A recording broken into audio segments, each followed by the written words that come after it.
Assalamualaikum warahmatullahi wabarakatuh. Alhamdulillahirabbil alamin.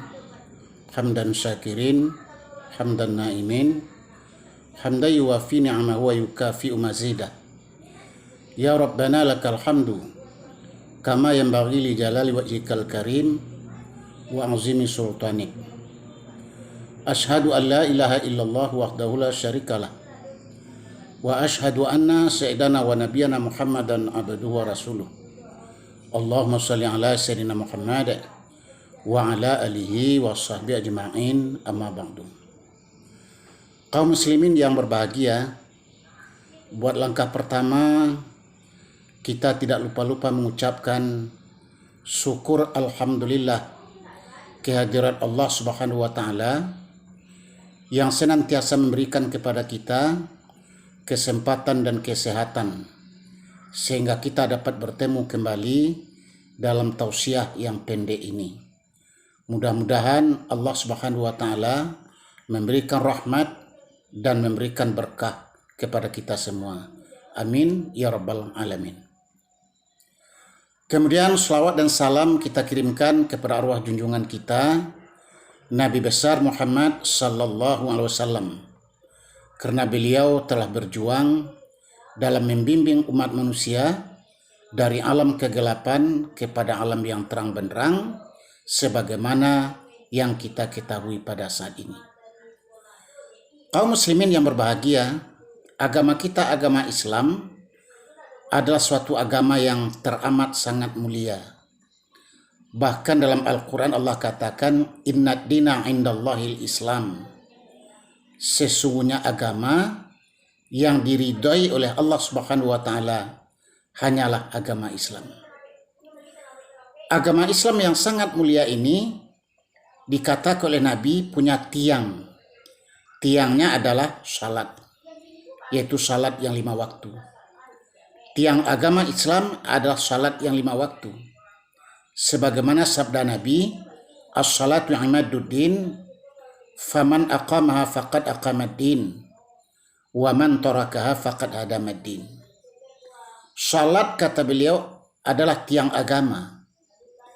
Barang siapa yang mengerjakan salat berarti dia menegakkan agama.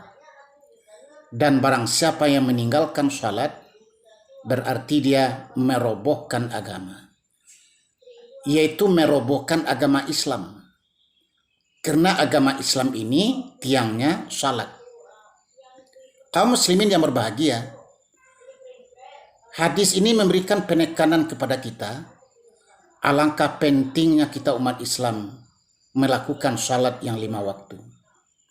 Sebagaimana yang kita ketahui bahwa rukun Islam itu ada 5, mengucap 2 kalimat syahadah, mendirikan salat yang 5 waktu, puasa bulan suci Ramadan, menunaikan zakat, dan melaksanakan ibadah haji.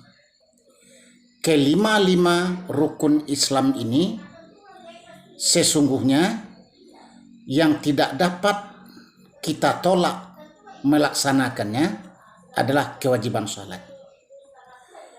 Kalau kita mengucapkan syahadah, dalam salat itu sudah ada kita mengucapkan syahadah.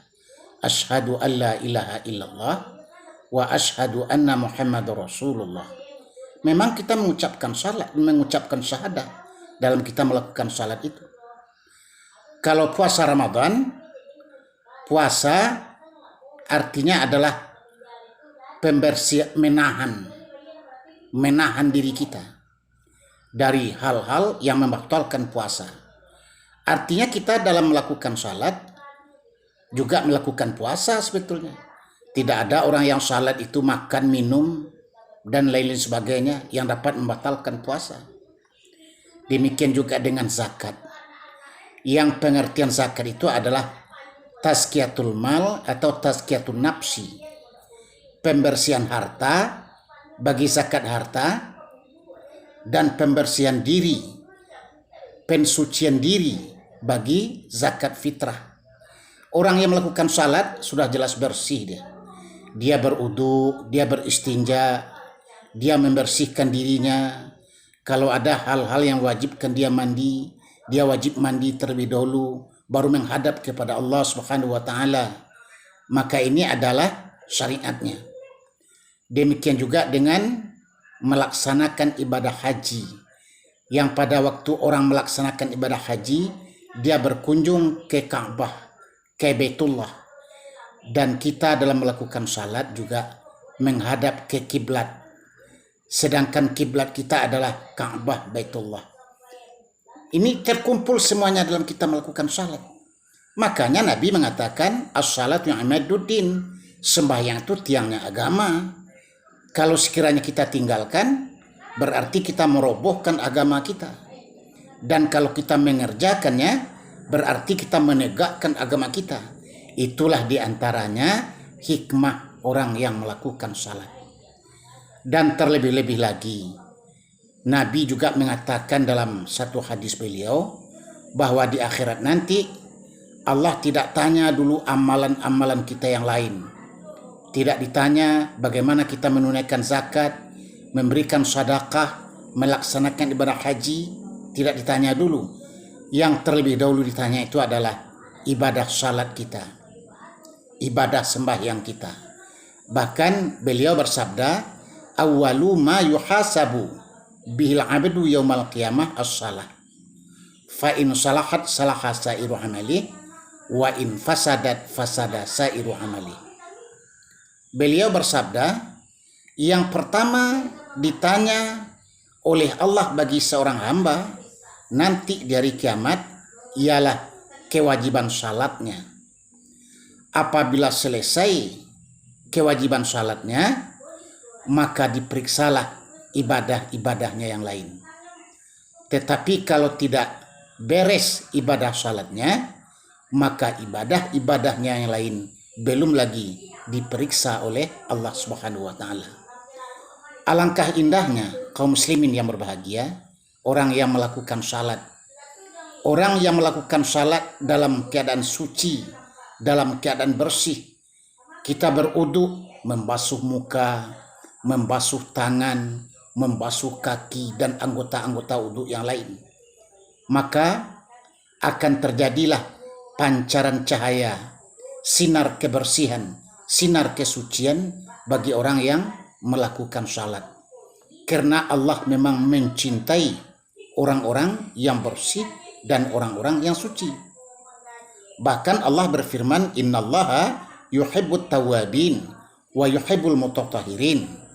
Sesungguhnya Allah mencintai orang-orang yang taubat dan mencintai orang-orang yang suci dan bersih. Maka di pendidikan Islam, anak-anak kita selalu melantunkan syair tentang orang yang salat. Alangkah indah pantai terlihat di tengah pulau perahu layar. Alangkah indah orang yang salat, wajah berseri, cerah bersinar. Inilah maksudnya bahwa orang yang salat, dia itu berwudu mensucikan diri sehingga wajahnya berseri dan bersinar.